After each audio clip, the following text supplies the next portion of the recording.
Being able to remotely include anyone in the world in your podcast is amazing, but sometimes the quality of the video and the audio doesn't match the quality of the conversation. My name is Tom, and this is the first episode in the OBSBOT Certified Expert series where I'll help you build a real podcast workflow from start to finish, and today we're going to focus all on remote recording in a simple way. Because even though traditional mics and podcast gear can help things look and sound their best, there are a lot of reasons why they just aren't always practical or possible, especially when you're recording remotely with a host or a guest that just might not either have that equipment or be used to using that kind of equipment. So today we're going to keep things small and simple, literally tiny, using a webcam and a small microphone to record a great looking and a great sounding podcast using Riverside. And we're going to be using Riverside today specifically because we do want the best sound and video quality. When you're doing a remote podcast, it can be really fun to kind of get the idea, we should record, let's go, and then you realize how do we actually record when we're not at the same place? And then you just kind of go with what you're used to, which in a lot of cases for a lot of people is something like Teams or Zoom, which can work really well to help people talk and communicate,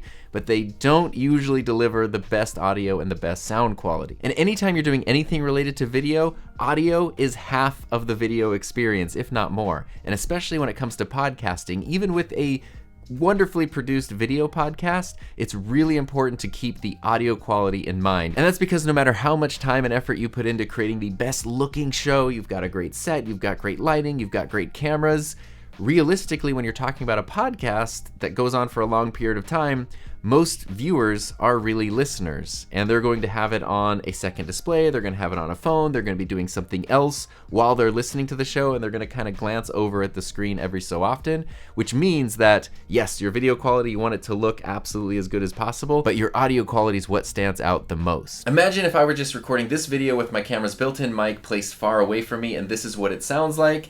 It's not great. And then imagine trying to listen to this for the entire duration of a podcast, which can be 60 to 90 minutes, sometimes even longer.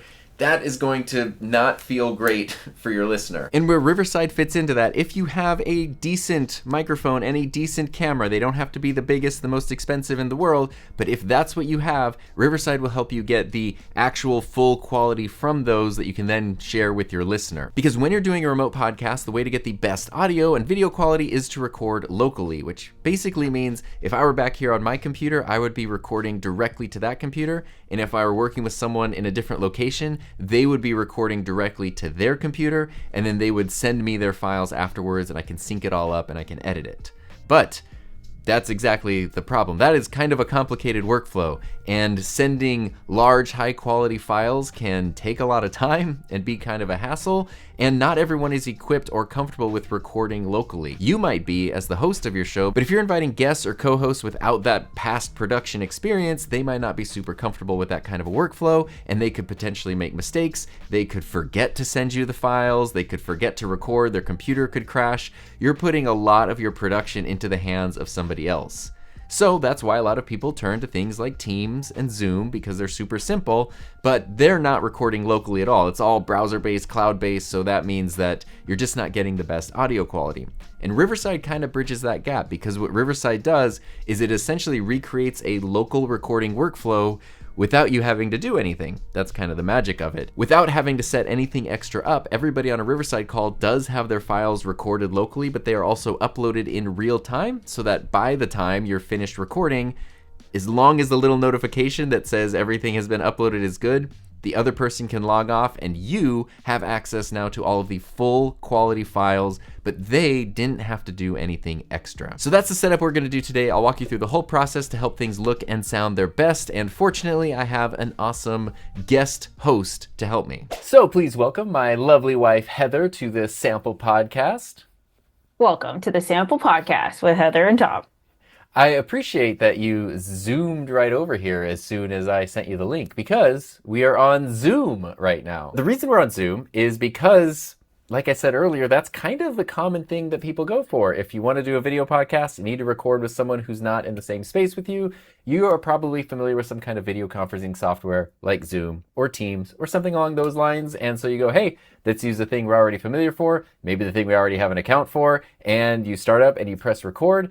But you might notice, even though I think we both look pretty good.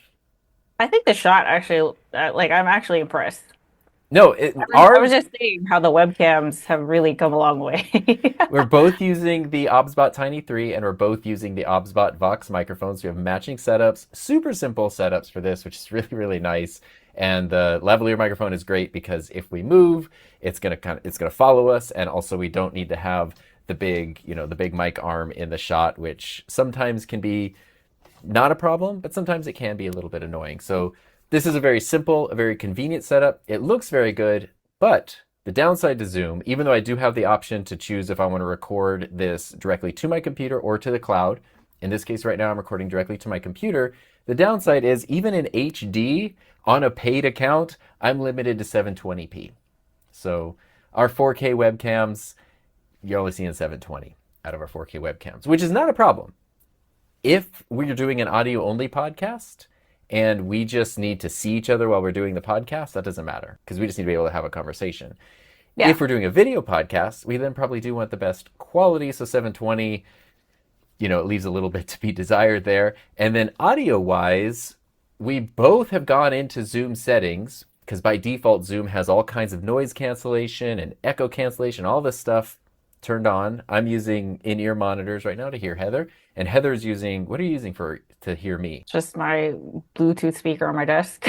That's like, okay, so I realize that's like a sin, but I don't know, whatever.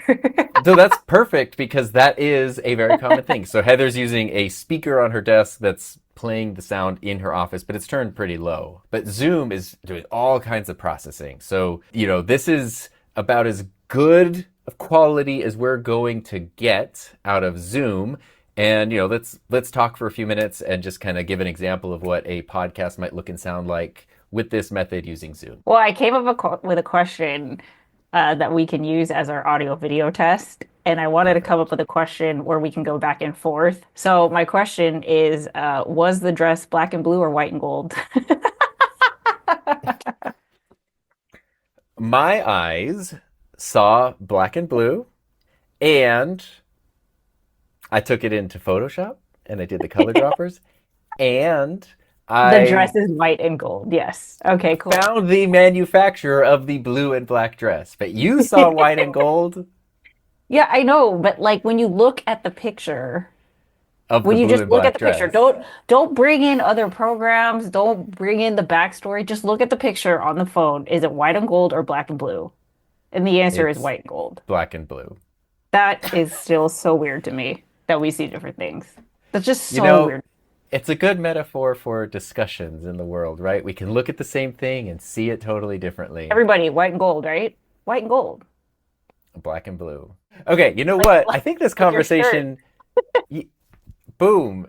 If you were wearing a white and gold shirt, this would be perfect. But I think this conversation actually deserves... If we're talking about seeing things in all their clarity and we're talking about perception, maybe we should bump things up a little bit and move over to Riverside. Now our stream has moved on downstream to the Riverside, and we are on Riverside FM, where hopefully you notice an improvement in both the video and the audio quality.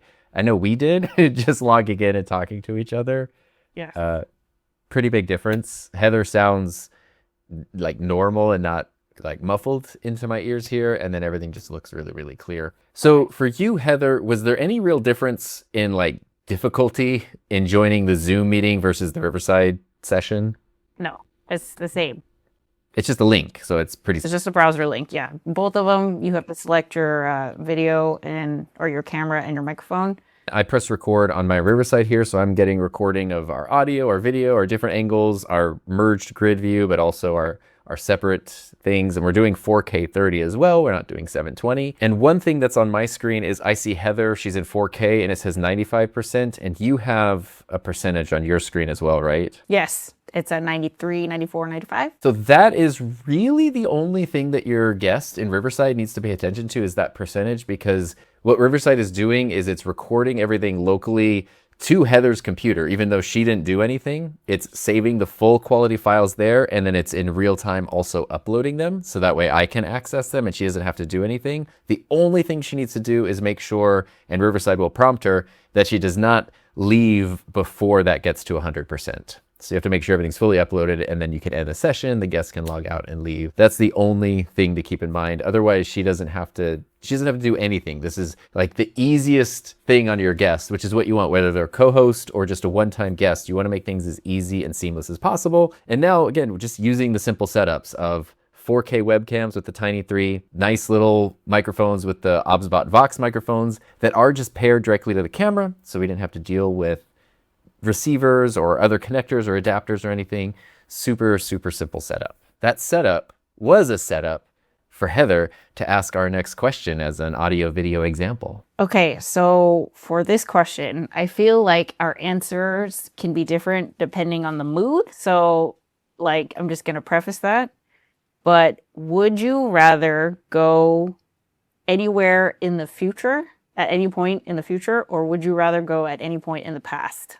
And say you can only go for like 10 minutes. Oh, yeah. That's a really good question. Yeah, I feel like, I feel like you're like, at least for me, I feel like my answer could change. Right now, I feel like I would actually lean into the past. And then I was thinking like, okay, what past for, you know me, I have this thing with like, the Dracula 1890s. Sure. Like, I like that time period, so I might go there. But I also thought of the dinosaurs, and I was like, well, that'd be kind of cool. Very different. I think my typical impulse would be to go check out something in the past, but today, the first thing I thought of was the future. I don't really know how far in the future. Like, I think I'd like to go like 100 years and just see how things are doing. But there's also the impulse. Like, are we all still here? There's also the impulse to go like thousands of years. I feel like that would be fun, but it's funny because when you think about like, you would go back to this point in time with the knowledge of what you saw. It's like, well, see that, but that's kind of what I was thinking though. Like, if that's the gamble. If I go to the future, like 100 years in the future, and everything is fantastic, I'm gonna come back here with a lot less stress. I'm gonna be like, okay. It's going to be okay, everybody. If it's terrible, then... and I don't know like if my impulse was that it was going to be terrible? Well, my question when you went to the past was like, are you an invisible observer, or are you, is it a butterfly effect? Like you step on a bug in the era of the dinosaurs and now we all have 3 arms. Like No. Invisible observer. Yeah. Okay. Yeah. I'm gonna say future. Today I'm gonna say future. In the future I might say the past, but... All right, now I have one last cool thing that would also help level up the quality of our show and continue making things easier on the guest or the guest host. Now, one additional thing we can do since we are using the OBSBOT cameras is I can go into OBSBOT Center and actually click on the option for remote control interaction. And then, very much like Discord or Zoom, I can send Heather an invite link and she can join a session. And now we see her here looking fantastic as always, but you notice I have these controls here. So what if I joined the session and Heather, who maybe isn't as gifted technically as she actually is, what if her camera just looked super weird and strange and was over there? And I was like, hey, I don't want you to be nervous about our show, so instead, I'm just going to go ahead and take control of your camera and reframe the shot exactly as I want. I now have the control of Heather's camera, so I can reframe it, I can zoom it, I can crop it, and I can even go down here and create presets. So if you did notice, I did use the PTZ control. We can go check out what's happening in Heather's studio. It's super cool. But I do have a preset that I can click, and then the camera will just snap right back to the exact shot that I want. And I can zoom, I can reframe things, I can reset things. And the beauty of this setup is that we're using a simple camera, a simple microphone. The guest only has to click a simple link, and then I can take over and reframe everything from there, so they really don't have to worry about anything else. I can make sure that everything is looking and sounding great, and then we can jump in and start our podcast. Now, the other thing I want to touch on really quick is the positioning of your camera. So in the examples here, both on Zoom and Riverside with Heather, our cameras are in the same spot. In my case, my Tiny 3 is on top of my second monitor, and in Heather's case, her Tiny 3 was actually mounted on top of the prompter that is on her main studio camera. And you can see both shots look good, but they do sort of look a little different. Mine is a little higher, just like this shot right now, and Heather's is a little bit closer to eye level. anything is totally fine, and ultimately you have to go with what works best in your space. But there is a little bit of psychology at play here, and I think a few things worth experimenting with as you're kind of getting everything set up. So this position right here, camera on top of the monitor, is by far the most convenient because the camera stays out of the way. And that's really the goal today, is to keep things convenient. This camera can be here at all times ready to go, and it never inconveniences me for a second. I just clip on the little microphone and I'm ready to go. Now I do also have a studio camera over here and a prompter at my desk. And what I want you to look at here is not the image quality, but the eye line. So this camera is actually slightly below my eye line, whereas the Tiny 3 is slightly above my eye line. And this is something you see in movies and TV all the time because it changes the audience's relationship with the character and the character's relationship with other characters. Basically, if you have the camera up high, it can make the person look a little bit smaller, which makes them look less intimidating, but also sometimes a little bit less authoritative. Whereas if I take the camera and I just set it on my desk, now it's positioned way lower than me and I look big and intimidating.